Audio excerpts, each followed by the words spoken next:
مصائب میں نے اس بادشاہ کے پڑھ لیے کہ جس کے بارے میں تاریخ سے یہ فیصلہ ہی نہیں ہو سکا کہ اس بادشاہ کا راہوار پہ چڑھنا زیادہ آسان تھا یا راہوار سے گرنا زیادہ آسان. الفاظ یہ میرے پاس نہ سوچی نہ جا کر نہ اس کو لفظوں میں نے چند ایک باتیں کر کے سلام کر کے چلے جانا ہے. 2 شاہ سوار کربلا میں ایسے ہیں کہ جن کے بارے میں تاریخ میں بھی ابھی تک ابہام ہے. تاریخ بھی اس بات کا فیصلہ نہیں کر سکی کہ وہ راہوار سے اترنے میں انہیں کتنی مشکلات ہیں. یہ میں اشارہ دے کے گزر جاؤں گا. ایک کے حوالے سے آپ کے زمانے کا امام کہتا ہے میرا سلام ہو کربلا کے اس شہید پر کہ جس کو زین سے زمین پر آنے میں 57 منٹ لگے. ان 57 منٹوں میں ہوتا کیا رہا کہ وہ شہید تیروں میں سے گزرتا رہا, تیر اس شہید میں سے گزرتا رہا. دوسری ہستی جس کو راہوار سے زمین پر آنے میں سب سے مشکل پیش آئی, سید سجاد سے پوچھا تھا بادشاہ کربلا میں راہوار میں سب سے زیادہ مشکل سے کون اترا؟ سید سجاد پتہ نہیں کتنی بار کھڑے ہوئے, کتنی بار بیٹھے, پھر رو کے کربلا کی جانب منہ کر کے کہا جتنی مشکل سے میرے چچا عباس راہوار سے نیچے آئے ہیں, نہ اکبر آیا, نہ قاسم آیا, نہ میرے بابا حسین. سبحان اللہ. اور سرکار عباس کے مسائل کو عرضداروں کبھی بھی سرکار عباس سمجھ کے نہ سنا کیجیے. یہ میری منت ہے, التماس ہے. دعا سمجھو, وصیت سمجھو, نصیحت سمجھو. سرکار عباس کے مسائب جب بھی کسی بھی ذاکر سے سنیے تو یہ سوچ کے سنا کریں کہ عباس صرف عباس نہیں, جان سے جی زینب کے پردے کا نام عباس ہے. بی بی زینب کے پردے کا نام سید عباس ہے.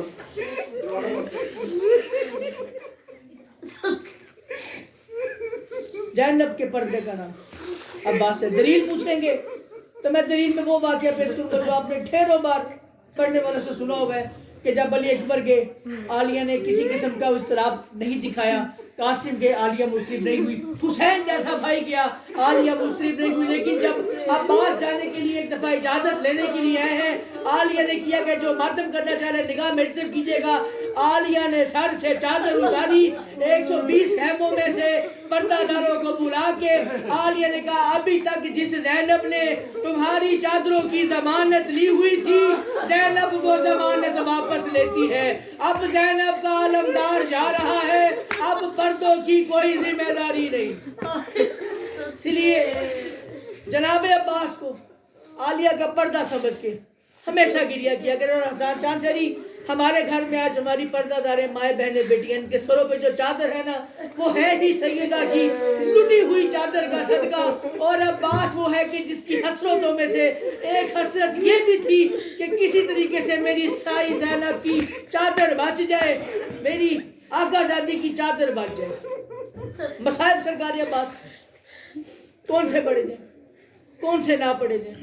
نہ میں روانگی پڑھتا نہ میں شہادت پڑھتا, کیونکہ 2 مسائب مجھے اکٹھے پڑھنے کا حکم ہے. بی بی سکینہ سلام اللہ علیہا بھی, سرکار عباس رمدار کے بھی. میں نے ساری تیاری بھی چھوڑ دی صرف دعا لینے کے لیے. اور مالک اس تمام گریے کا ثواب ذاکر حسین صاحب کی اہلیہ کو دے, ان کو شفائے کامل عاجلہ عطا فرمائے. اور روتے ہوئی آنکھوں سے ان کی صحتیابی کے لیے 2 آنسوں کا بوسہ اور دعا کیجیے گا مالک انہیں صحت و تندرستی عطا فرمائے. بس عباس ایک دفعہ راہوار لے کے چلے گئے میدان میں. حسین کی معصومہ بیٹی حسین کے پاس آئی, آ کے بی بی سکینہ نے پتہ نہیں کتنی بار پوچھا بابا میرے چاچا گئے ہیں, بابا میرے چچا پانی لے کے آ جائیں گے, بابا میرے چچا پانی لینے گئے ہیں, بابا کیا چچا عباس واپس آ جائیں گے. جب 9 مرتبہ سکینہ نے اپنے بابے سے یہ بات پوچھی ہے, 9ویں مرتبہ حسین نے سکینہ کو کہا سکینہ واپس میرا بھی نہیں آنا, بچنا تیرا بھی کوئی نہیں. سکینہ واپس میرا بھی کوئی نہیں آنا, بچنا تیرا بھی کوئی نہیں. بابا پھر مجھے ایک بار چاچا دکھا دو. اب حسین نے معصومہ کو گود میں اٹھایا. بی بی سکینہ یہ روایت کرتی ہے کہ میری نگاہ مقتل میں تھی, میں نے دیکھا عالم ایک دفعہ ہچکولا کھا کے دائیں گیا. میں نے کہا بابا چاچا کا عالم دائیں چلا گیا. حسین نے کہا انا للہ و انا الیہ راجعون. پھر سکینہ کہتی ہے میں نے دیکھا میرے چاچے کا علم بائیں گیا، میں نے کہا بابا اب علم بائیں چلا گیا ہے۔ حسین نے کہا انا للہ و انا الیہ راجعون۔ پھر سکینہ نے دیکھا علم ٹوٹ کے گر گیا۔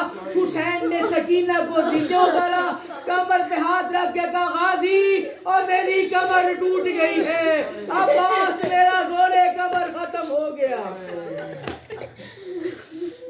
آواز دی سرکار عباس ادرکنی یا مولا، مولا میرا آخری سلام، میں جا رہا ہوں۔ بس جناب امام حسین سرکار عباس کے پاس پہنچے، جناب عباس کے پاس پہنچے، پہنچ کے دیکھا سر میں خاک، ایک آنکھ میں تیر، خون سے چہرہ بھرا ہوا، اور کتاب لکھتی ہے، روایت بہت سخت ہے، عزاداروں کا دل دکھی کو وہ جواب کریں گے۔ جب امام حسین انکل جی سرکار عباس کی لاش پہ جا رہے تھے نا، رستے میں جاتے ہوئے کتاب کا حوالہ دے کے پیش کر رہا ہوں باتیں، کہ جب عباس علیہ السلام کے والد کی روایت بہت کم پڑھی جاتی ہے، اتنا مارا ہے کوفے اور شام کے حرامزادوں نے سرکار عباس کو کہ کتاب لکھتی ہے کہ قاسم اس قابل تھا کہ حسین گٹھری میں سنبھال کے لے آئے۔ جب غازی کے پاس پہنچے ہیں جیسے کسائی قیمہ بناتے ہوئے گوشت کو، اربع کی روایت علی اکبر کے حوالے سے ملتی ہے مدینہ سے مدینہ تک میں، یا سرکار عباس کے حوالے سے ملتی ہے۔ ادھر حسین جناب عباس کی لاش پہ جا رہے تھے، رستے میں عباس کے گوشت کے چیتھڑے ہوا میں اڑتے ہوئے نظر آئے، حسین کو آتا ہوا دیکھا، ان حرامزادوں نے کٹے ہوئے عباس کے ٹکڑوں کو اپنے نیزوں میں پرو کے اوپر کر کے ناچنا شروع کر دیا، اور حسین سے کہہ رہے تھے حسین یہی تیرا وہ عباس آنا جس کا روپ تو ہمیں دکھاتا تھا، حسین تیرا غازی مارا گیا، حسین تیرا غازی اتر گیا، اب زینب کی چادر کون بچائے گا، اب زینب کی چادر کون بچائے گا، اب زینب کی چادر کون بچائے گا۔ عباس کربلا کے شہداؤں میں سے واحد شہید ہے کہ جس کے مصائب شہید ہونے کے باوجود بھی ختم نہیں ہوئی۔ دو باتیں اس ضمن میں اور پھر سلام کر کے آپ کو اجازت طلب کر رہا ہوں۔ زندگی میں ہر شہید پر زندگی میں مصائب ہے کہ جب وہ شہید ہو گیا تو شہادت کے بعد کسی بھی شہید کربلا پہ مصائب نہیں ٹھائے گئے، لیکن غازی عباس نامدار کربلا کے وہ واحد شہید ہیں کہ جنہیں مرنے کے بعد، شہید ہونے کے بعد، قتل ہونے کے بعد بھی جن پہ مظالم کی انتہا ہو گئی ہے۔ دلیل میں ایک بات کہہ کے چار سلام کر کے آپ کو پیش کر کے جا رہا ہوں۔ جناب عباس جب شہید ہوئے، شہادت کے بعد کسی بھی شہید کے اوپر اتنا ظلم نہیں کیا گیا جتنا غازی عباس پہ کیا گیا۔ پہلی روایت میں نے بتا دی کہ جناب عباس کے اتنے ٹکڑے ہو گئے تھے کہ اٹھانے کے قابل بھی نہیں تھے۔ جناب امام حسین ٹوٹا ہوا علم اور دو بازو لے کے جب خیام میں واپس آئے ہیں تو زینب نے امام حسین کی جانب دے کے کہا حسین واقعی عباس کو کنیز کا بیٹا سمجھ کے میدان میں چھوڑ آئے ہو، حسین واقعی عباس کو کنیز کا بیٹا سمجھ کے میدان میں چھوڑ کے آگے ہو۔ حسین نے کہا لیا میری مجبوری بن گئی تھی، عالیہ آپ عالمہ غیر معلمہ بی بی ہیں، آپ جانتی ہیں کہ قاسم اس قابل تھا کہ گٹھری میں سما جاتا۔ اگر میں سکینہ کے سامنے یہ بات کروں گا تو سکینہ برداشت نہیں کر پائے گی۔ زینب عباس اس قابل بھی نہیں رہا کہ میں اسے لے آتا۔ حسین وجہ کیا بنی؟ آواز عالیہ میں نے جہاں سے عباس کو اٹھانا چاہا عباس کا وہ حصہ میرے ہاتھ میں آ گیا، باقی زمین میں رہ گیا۔ اتنا غازی میرے ہاتھ میں آتا، باقی زمین میں رہ جاتا۔ حسین کی معصومہ بیٹی چلتی ہوئی بابے کے پاس ہی آ کے کہا بابا علی اکبر شہید نہیں ہوئے، آواز بیٹا ہوئے۔ بابا اب اکبر بھیا کو لے کے آئے، بابا قاسم بھائی جیس قابل بھی تھے آپ قاسم کو لے کے آئے، بابا عسکر جیسا بھی تھا آپ عسکر کو لے کے آئے۔ بابا میں نے چچے کو آپ دریا سے کیوں نہیں لے کے آئے؟ حسین نے کہا سکینہ میری مجبوری بن گئی تھی، اور تیرا چاچا کڑیل جوان تھا، میں بوڑھا ہو گیا تھا، اس سے تیرا چاچا اٹھایا نہیں گیا۔ سکینہ نے سر پہ چادر رکھ کے اپنی ماں کو آواز دینی شروع کی، اماں رباب، اماں فضا، اماں لیلا، اماں فضا سب میرے ساتھ مل کے آؤ، اور میرے بابے سے میرا چاچا اٹھایا نہیں جاتا، آؤ ہم سب مل کے اپنے چاچے کو اٹھا کے شام غریبہ۔ ہر بیوی پریشان بھی تھی، زخمی بھی تھی، لیکن سب سے زیادہ دلے بھائی جو مسعود زخمی تھی، پریشان تھی اور دکھی تھی، وہ حسین کی معصومہ بیٹی تھی، وہ حسین کی معصومہ بیٹی تھی۔ اور کبھی کبھی میں چاند سے یہ کہا کرتا کہ حسین کی معصومہ بیٹی کربلا میں جتنی معصوم تھی اس سے زیادہ زخمی تھی، جتنی کم سن تھی اتنی زیادہ اس میں زخمی تھی۔ وجہ پوچھیے کیا وجہ بن گئی؟ حسین کی معصومہ بیٹی کو آپ نے اس بات کی وجہ سے سب سے زیادہ زخمی بھی کہہ دیا، سب سے زیادہ دکھی بھی کہہ دیا، سب سے زیادہ پریشان بھی کہہ دیا۔ کربلا میں جب ہر بی بی کے سر سے چادر چھنی، ہر بی بی کا سر زخمی ہوا، اس حوالے سے بی بی سکینہ زخمی ہوئی۔ کربلا میں ہر مسرور دکھی تھی، کیوں کہ اس نے اپنے حصے کی قربانی پیش کی۔ سکینہ کو دکھ یہ تھا کہ 6 ماہ کا بھی قربان ہوتا، 6 ماہ کا بھی قربان ہوتا ہے۔ اس کے دکھ نے سکینہ کو پورا کر دیا۔ اور سب سے زیادہ زخمی یہ بی بی کربلا میں اس وجہ سے تھی کہ ہر بی بی کا سر زخمی تھا۔ یہ کربلا کی واحد پردہ دار ہے جس کا سر بھی زخمی تھا، جس کے کان بھی زخمی تھے، جس کے رخسار بھی زخمی تھے۔ رو رو کے چچے سے کہتی تھی چچا عباس تیرے بعد مجھے ظالم نے ایسا تازیانہ مارا، ایسے نوزے کی دیکھ سے میرے بندے چھینے، چچا میں ہر موڑ پہ زخمی ہوتی رہی۔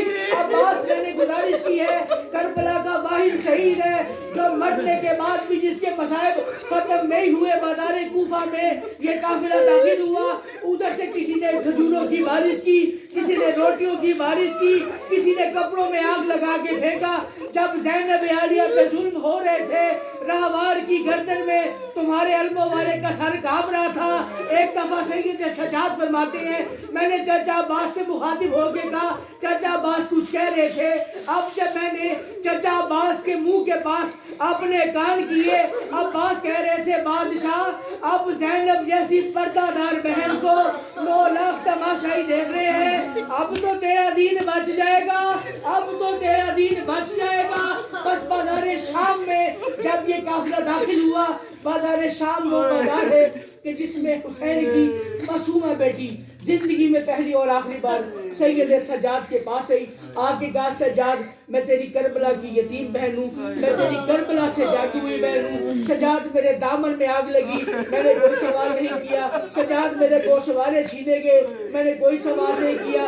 سجاد مجھے تنہا اونٹ پہ اس طرح سے باندھا گیا، اکبر کی طرح میرا بھی جگر زخمی ہوا۔ سجاد میں نے کوئی شکوہ نہیں کیا۔ سجاد بازار شام میں تجھ سے پہلی اور آخری بار 1 منٹ ہے۔ سید سجاد کہتے ہیں بولو بیٹا سکینہ کیا کہنا چاہتی ہو؟ سکینہ نے سجاد کی عبا میں ہاتھ ڈال کے کہا سجاد اس کتے شمر سے کہ میرے منہ پہ تماچے مارے تازیانے نہ مارے،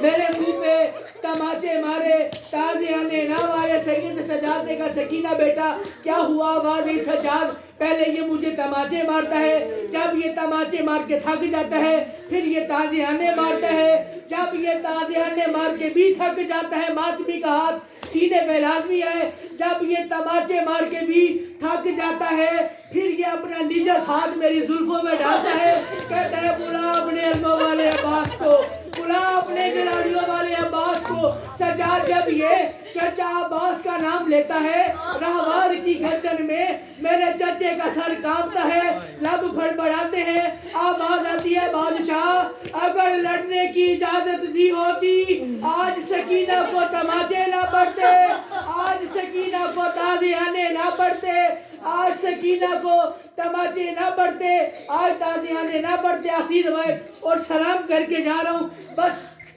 شام سے رہائی ملی آل محمد کو، اس سے زیادہ غربت اور کیا ہوگی چاند شریف۔ 120 پردہ دار لے کے سجاد شام گئے تھے، جب رہائی ملی تو 12 پردہ دار شام سے رہائی پا کے واپس نکلی۔ باہر نکل کے سید سجاد نے سب سے پہلا کام جو کیا ہے کہ مسافر شام بی بی سکینہ سلام اللہ علیہ کی قبر پہ جا کے 12 پردہ دار کھڑی کر کے سید سجاد نے زخمی ہاتھ پیشانی پر رکھ کے سکینہ کو سلام کیا، سکینہ تیری بہت مہربانی، سکینہ تیری وجہ سے ہم اسیروں کو رہائی نصیب ہوئی. سکینہ اب وطن چھوڑ کے جاتے ہیں. نہیں پڑتا بی بی عمر رباب کا نوحہ جو بی بی سکینہ کی قبر پہ ماں بیٹی کی قبر پہ پڑی تھی. لیکن عطا کتاب کی روایت کہتی ہے کہ جب سب بیویوں نے قبر سکینہ کا سلام کر لیا, غازی مولا کا حرم ہے بی بی لبابہ, اس نے تمام مسورات سے کہا بیویوں اگر آپ محسوس نہ کریں ایک لمحے کے لیے قبر سکینہ سے اپنے منہ کو پھیریے گا. سب بیویوں نے منہ پھیرا. روایت جنید ساری میں نے نہیں کی, شام والی پردہ دار فاتح شام بی بی یہ روایت پیش کرتی ہے. فاتح شام بی بی کہتی ہے جب ہم 11 مستورات نے قبر سکینہ سے منہ پھیر لیا, میں نے مڑ کے کان نکیوں سے دیکھا